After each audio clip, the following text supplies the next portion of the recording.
공원호 작가의 단편소설 미략결혼 12번째입니다.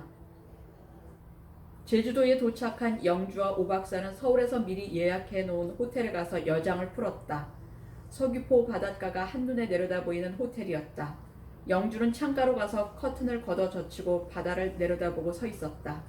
쪽빛 겨울바다 위로 석양이 곱게 내려앉고 있었다. 영주도 석양과 함께 바다 위로 뛰어내리고 싶다는 충동을 느꼈다. 석양과 영주가 한몸이 되어 영혼의 바닷속으로 떠밀려가는 꿈을 꾸었다. 아름답고 행복한 꿈이었다. 오박사의 굵고 힘있는 음성이 영주의 꿈을 흔들어 깨웠다. 영주야, 우리 같이 목욕하지 않을래? 영주는 화들짝 놀라 소리나는 쪽을 돌아보았다. 석양처럼 부드럽고 따스한 모습의 오박사가 영주 등 뒤에서 웃고 서 있었다. 서울에서 정 박사와 헤어진 후로 지금까지 단 한마디의 말도 하지 않던 오박사였다. 약속 장소에서 공항까지 나오는 택시 안에서도, 서울에서 제주까지 오는 비행기 안에서도, 제주에서 서귀포까지 오는 택시 안에서도, 그리고 호텔 방에 들어와서까지도 줄곧 돌처럼 굳은 표정으로 입을 다물고 있던 그가 표정을 바꾸고 입을 연 것이었다.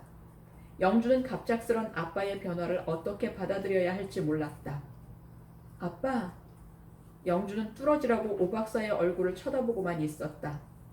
왜? 싫다고는 안 하겠지? 하지만 비키니 수영복을 가지고 오지 않았는 거려? 수영복은 이제 필요 없다.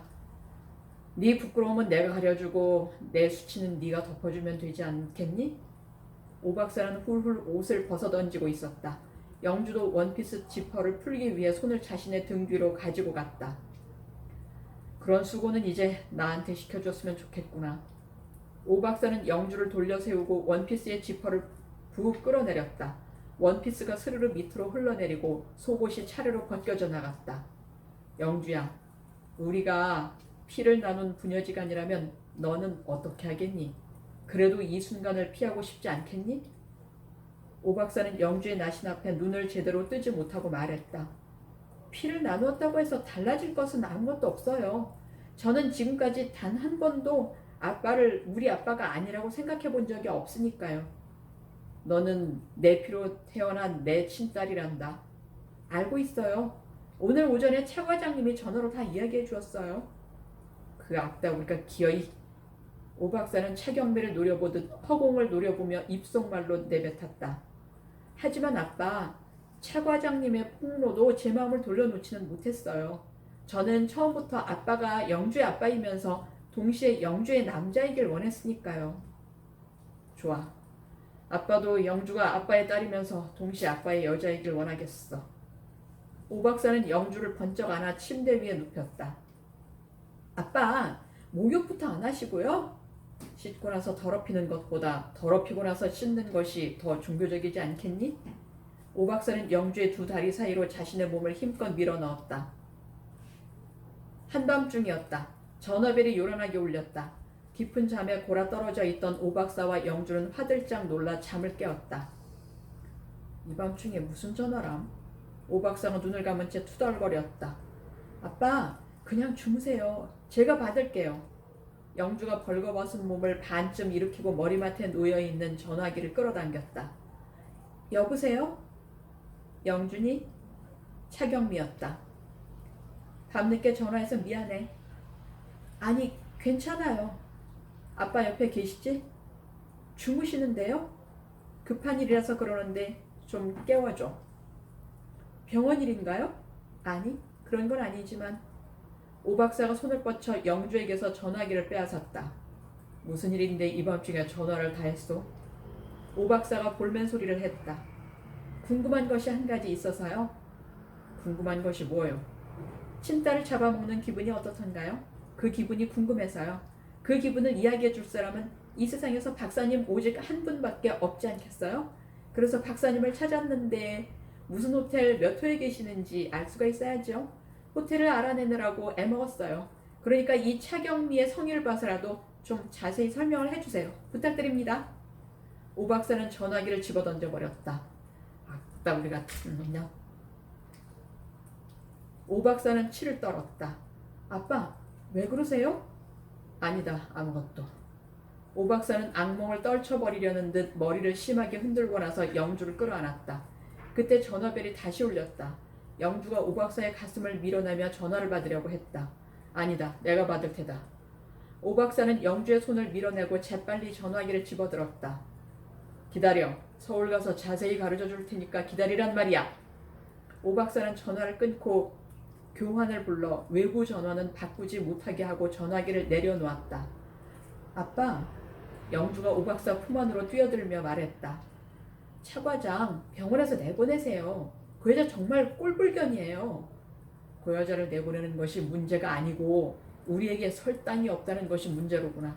부녀지간에 부부연을 맺는 것을 허락하는 곳은 이 지구상 어디에도 없으니까 말이야. 오 박사는 목구멍에 무엇이 걸리기라도 한 듯 꿀꺽 침을 한 번 삼켰다. 지금까지는 영주 몸속에 오 박사 자신의 피가 흐르고 있다는 사실이 그렇게도 자랑스럽고 대견스러울 수가 없었다. 그렇기 때문에 오 박사는 매일 영주를 바라보고 안아보고 쓰다듬어 보면서 자신의 피가 흐르고 있음을 확인하곤 하였다. 자신만 아는 자신의 핏줄이었기 때문에 더욱더 숨겨놓은 금송아지를 꺼내보듯 몰래 꺼내보고 자신의 핏줄이라는 사실을 매일 곱씹어보곤 하였던 것이다. 그러나 이제는 그것이 아니었다. 영주가 친딸이라는 사실이, 영주 몸속에 오 박사 자신의 피가 흐르고 있다는 사실이 그렇게도 죄스럽고 원망스러울 수가 없었다. 아빠, 그걸 뭐 그렇게 어렵게 생각하세요? 대외적으로는 우리는 여전히 부녀지간으로 있으면서 대내적으로만 부부지간이면 되잖아요. 그러면 아무도 우리를 이상한 눈으로 바라보지 않을 것이고 따라서 우리에게서 설당을 빼앗아갈 사람도 없겠지요. 안 그러세요, 아빠? 결혼식도 올리고 혼인신고도 하고 아이도 낳아야 하지 않겠니? 아빠 자식이 몇이라고 했어요? 저까지 해서 13이라면서요. 그런데 또 자식을 낳고 싶으세요? 영주는 오 박사를 곱게 흘겨보며 기가 막힌다고 킥킥 웃어댔다. 그야 나는 그렇지만 너는 낳고 싶지 않겠니? 오 박사는 교면적은 듯 얼굴을 붉혔다. 제가 아이를 낳으면 저도 그래야겠네요. 아빠를 아버지라 부를래 할아버지라 부를래 하고 말이에요. 이 녀석이 아빠를 자꾸 놀릴 거냐? 오 박사는 이불 밑으로 손을 넣어 영주의 벌거벗은 엉덩이를 철썩 한 번 때려주었다. 영주는 오 박사의 괴로워하는 눈빛에 자신의 해맑은 눈빛을 갖다 맞추며 말했다. 아빠, 저는요 아이도 낳고 싶지 않고요. 결혼식도 혼인신고도 필요 없어요. 그러니까 그런 일 가지고 걱정하지 마세요. 저는 아빠랑 영원히 함께 진정으로 행복하게 살 수 있으면 그것으로 그만이에요. 그 이상 다른 것은 없어요. 아빠는 그렇지 않으세요? 왜 그렇지 않겠니? 아빠는 영주만 가질 수 있으면 그만이란다. 영주와 오 박사는 뜨겁게 포옹하고 뜨겁게 입맞추었다. 창밖에서는 남해 고도의 겨울바람이 하늘을 찢어발기는지 땅을 둘러엎는지 와르르 휘우 와르르 휘우 피비린내 섞인 소리를 내고 있었다. 영주는 오 박사 가슴에 얼굴을 묻고 잠시 바람소리에 귀를 기울이고 있다가 살며시 얼굴을 들며 말했다. 그런데 차 과장은 왜 그러세요? 왜 우리 사이를 괜히 질투하고 그러세요? 괜히가 아니란다. 괜히가 아니면 아빠 보고 결혼이라도 하자요? 글쎄 그렇다는구나. 우리 아빠는 복도 많으셔. 영계 오영주에다가 폐계 차경미까지. 너 또 이 아빠를 놀리자는 거냐? 놀리자는 게 아니에요. 질투하는 거예요. 저라고 뭐 질투심도 없는 줄 아세요? 질투할 상대나 되어야 하는 말이지. 차경미가. 오 박사는 턱없는 소리라고 머리를 저었다. 욕실 수도꼭지에서 물 떨어지는 소리가 똑똑 마치 시골 초가집 처마 밑에 낙숫물 소리와도 같이 은근한 정을 더해주고 있었다. 영주가 수도꼭지를 잠그고 오겠다며 일어나려고 했으나 오 박사는 만류했다. 낙숫물 소리에 정겨움이 흘려버리는 물값을 보상해주고도 남음이 있다고 생각되었기 때문이었다. 창밖의 바람소리와 욕실 안의 낙숫물 소리를 배음으로 깔고 두 사람의 이야기는 계속되고 있었다. 아빠, 제가 그 여자 혼 좀 내줄까요? 네가 어떻게? 강남 오렌지족을 제가 몇 알고 있잖아요. 걔네들한테 부탁하죠 뭐. 아니, 걔들은 또 어떻게 하냐? 같은 학교를 다녔으니까 아는 것뿐이에요. 저는 중고등학교를 모두 남녀공학에 다녔잖아요. 그래서 지금도 걔네들하고 만나냐? 만나긴요. 아니까 필요하면 언제든지 불러서 부려먹을 수 있다는 거죠.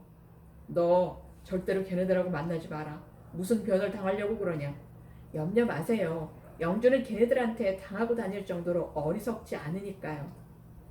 그래. 그렇다면 차경미 문제는 내가 해결을 해볼 테니 너는 신경 쓰지 마라. 어떻게요, 아빠?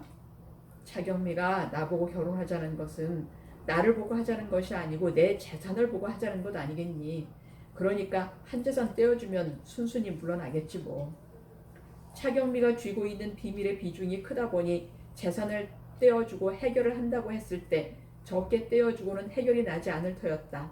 오 박사는 젊은 날에서부터 지금까지 병원을 설립, 확장하는 데만 전력을 쏟아왔기 때문에 병원 이외에 이렇다 하게 모아놓은 재산은 없었다.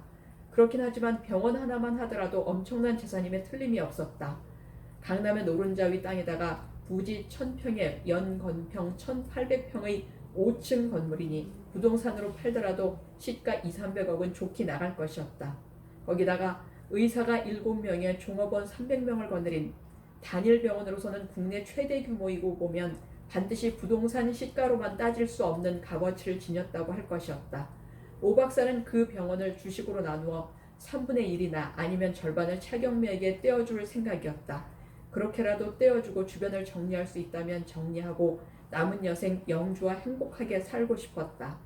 오 박사가 그런 결심을 이야기하자 영주는 사뭇 애석한 눈빛이 되어 말했다.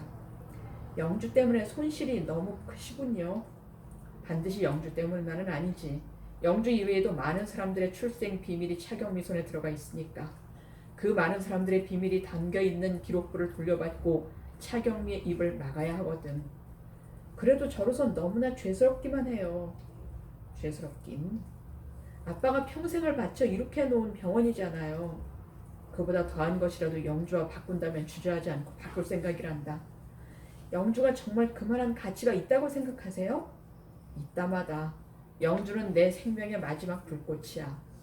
그렇게 말씀하시는 아빠는 저의 영원한 불꽃이에요. 두 사람은 뜨겁게 포옹하고 또 밤새도록 그 포옹을 풀지 않았다.